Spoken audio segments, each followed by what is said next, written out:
The Knights of the Hospital of St. John established themselves in Jerusalem in 1099 to shelter pilgrims visiting the Holy Land. In 1522, they were ousted from their base in Rhodes by the Ottoman Turks, led by Suleiman the Magnificent. The Hospitaliers came to Malta in 1530, after the Holy Roman Emperor Charles V ceded the island to the Order. Malta was to remain its stronghold for 268 years, its harbours a perfect haven for any navy. This is the story of their hero, Jean Parisot de Valletta, and of his beloved church, Our Lady of Victory, the first building and church of Valletta. On May 18, 1565, a mighty armada of 250 ships and 48,000 men was sent to Malta by Suleiman the Magnificent to crush the troublesome order and claim the trade routes. The great siege was soon to unfold. 500 knights and 3,000 Maltese soldiers were to endure 4 months of relentless action with bitter acts of retaliation from both sides. Birgu became the center of the Ottoman force. When he was told that its walls had been breached, the Grand Master, then 70 years of age, spent several minutes in prayer. Though wounded, he took his place on the walls and led his army to final victory. On the eve of the 8th September, depleted and terrified by a vision of the Blessed Virgin, the Ottoman fleet left Malta, never to return. Malta had lost a third of its forces. The island was devastated. Yet de Valletta ordered that Victory Bell on Fort St. Angelo was to be rung for 48 hours and then rapidly set about rebuilding the island. His vision was to construct a fortress city on Mount Shiberas, the hill from which the Ottoman Turks had besieged the harbours. De Valletta persuaded its monarchs and the papacy to finance the project. Pope Pius V sent his military engineers to Malta. The building of Europe's first planned city was begun.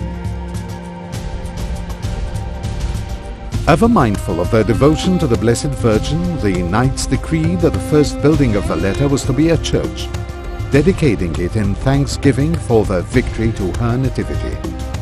Grand Master de Valletta financed its construction personally and willed that he be buried there. The order ordered that 8th September should be celebrated in perpetuity, and it remains so today. Much ceremony accompanied the laying of its first stone. Coins were struck with the words, "Let Malta rise again," and placed within the church foundations. The location of this legendary treasure remains unknown, but to a few who keep it sacred. The chapel served those building the city. Grand Master de Valletta spent many hours praying here daily while inspecting the new fortifications. But Valletta was never to see his dream become reality. A mere 3 years after his triumph over Suleiman's fleet, Jean Parisot de Valletta, hero of the Great Siege and of the Sovereign Military Hospitalier Order of St. John, died on the 21st August 1568. His burial was a grand and sombre affair. The Grand Carrack, the Grand Master's personal galleon, was demasted and draped in black. It left Fort St. Angelo carrying his funeral bier laden with war trophies. At Wasamshet, young knights carried their hero to the top of Mount Shiberas, to Our Lady of Victory Church, and buried him as he had willed. Valletta's secretary, Sir Oliver Starkey, immortalizes him in the words inscribed over his tomb. "Here lies Valletta, worthy of eternal honor. He who was once the scourge of Africa and Asia and the shield of Europe, whence he expelled the barbarians by his holy arms, is the first to be buried in this beloved city of which he was the founder." Alas, de Valletta's wish was not to be fully granted. In 1579, by the order of Grand Master Jean de la Cassière, his remains were moved to the crypt of the new Cathedral of St. John. De Valletta lies there today, deep within the heart of his beloved Valletta. Subsequent Grand Masters continued in his traditions, enriching their hero's humble chapel. In 1617, the order made it their parish and dedicated it also to St. Anthony Abbot, protector of animals. Each year, the reigning Grand Master would receive the island's inhabitants for the symbolic blessing of their animals.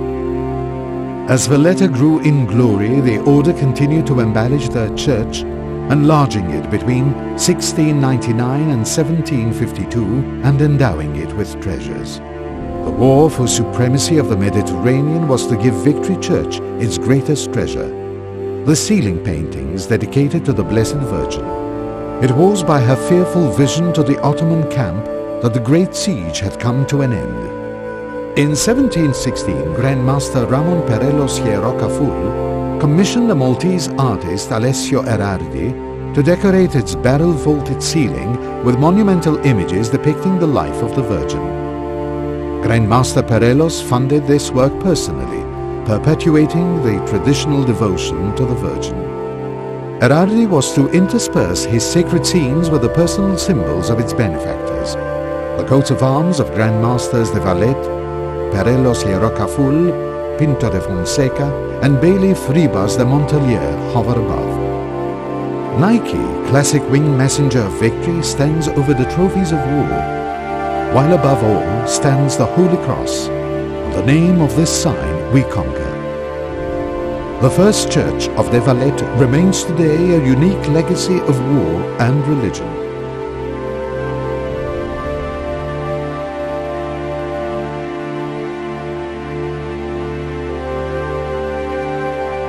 In 1798, Napoleon Bonaparte took Malta without as much as a gunshot and expelled the order.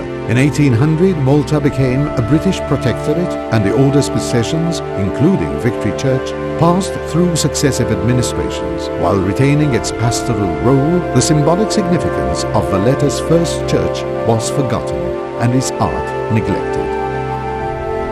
But Malta's Grand Harbour was again haven for the mightiest fleet in the Mediterranean, and soon became an envious target for Hitler's Luftwaffe. On 10th June 1940, the second siege of Malta was to begin as Italy declared war on the Allies.